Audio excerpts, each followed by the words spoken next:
Hundreds of supporters attended rallies in Moscow today, supporting the Communist Party and the Liberal Democratic Party. The rallies come just 10 days before Russians go to the polls to vote for their next president. The months leading up to the March 4th election have been tense. In September, Prime Minister Vladimir Putin and President Dmitry Medvedev announced outright that they will swap places.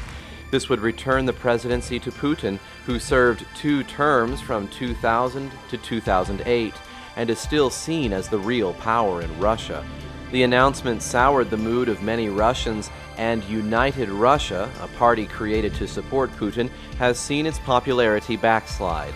In December, several thousand Russians took to the streets to protest voter fraud and corruption.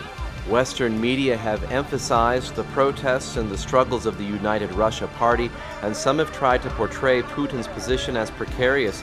But in real terms, the party's losses have been slight, and Putin's 4 challengers in the upcoming election pose little threat to his authority.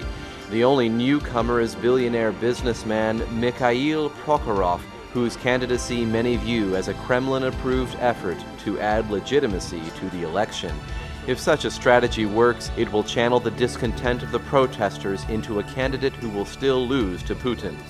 Despite the criticism of United Russia during recent months, both supporters and opponents credit Vladimir Putin with restoring Russia's standing in the world following the chaos of the 1990s.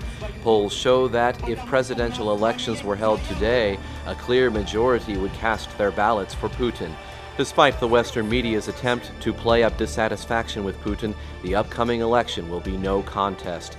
President Putin will be back, and since presidential terms have now increased to 6 years, it looks like he will rule Russia until at least 2024.